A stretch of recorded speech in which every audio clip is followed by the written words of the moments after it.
Here's what's true and what's obvious.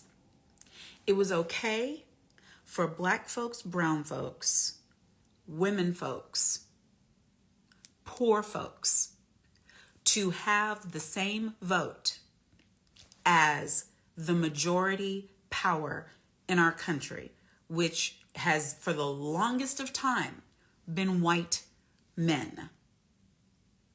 It was okay for us as minorities to have a vote until we actually used it to attain power. When we came out voting like never before and proved that the browner and browner this country gets, the more equal in terms of power this country would necessarily become, because when we unified behind a candidate or behind an issue, we could succeed at the ballot box. Think about it. 43 presidents, all white males. And then here we come with our own unicorn. And I say that with no disrespect. It's just, it would have had to have been a man as special, as anointed, as brilliant, as talented, as squeaky clean, as thorough, as charming, as charismatic as one President Barack Obama in order for it to even happen. It was really lightning striking. It really was. Everybody loves unicorns because we only think we'll see one.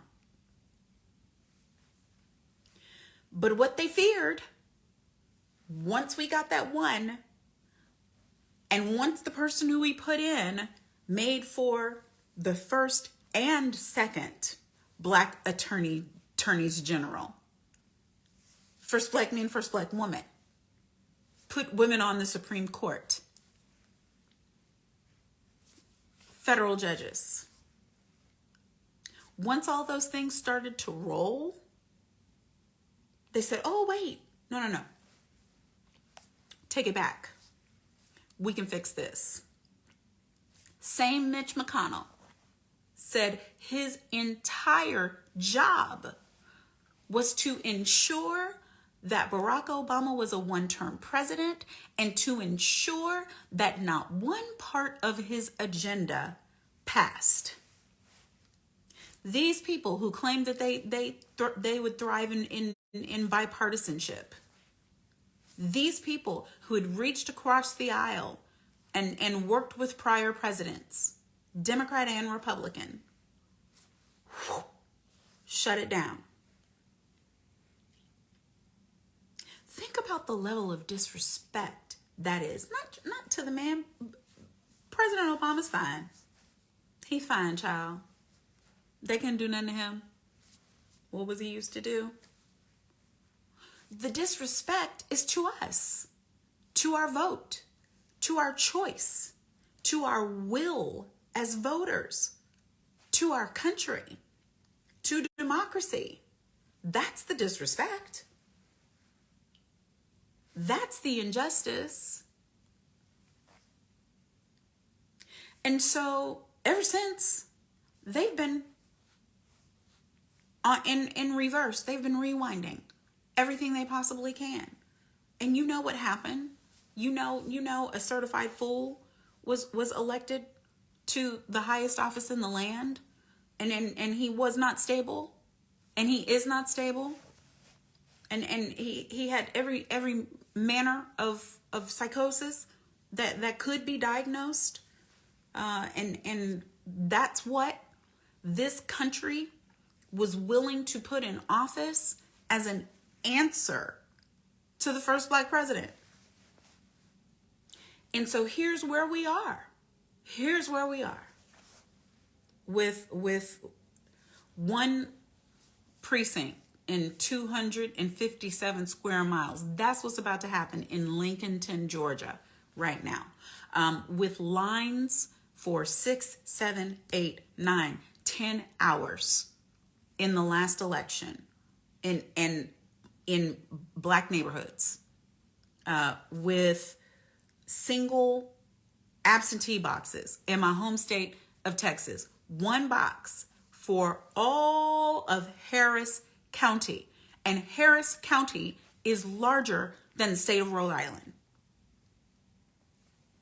One absentee box in the middle of a pandemic. So think about elderly women and men who depend on public transportation in a rural area like Georgia and can't get the 30 something miles that it would take them to get to the one precinct. Think about people who are disabled and cannot mail in a vote and have to get a ride to the one absentee box because they're not going to be able to stand in lines. And it's all targeted. So when you see these laws, it's not happening in affluent neighborhoods. It's not happening in majority white areas. It's not happening in places that are GOP strongholds. Not happening there. And there's so many more things that I could name. Go back and look at the speeches. Senator Booker, so many others, especially Elizabeth Warren, did a roll call on all of the things that are going and the data, the facts, the truth about what is happening. So we're seeing these things now in real time. It's happening right now, and there's no denying it. None. The question is, what are we going to do about it? What can be done about it?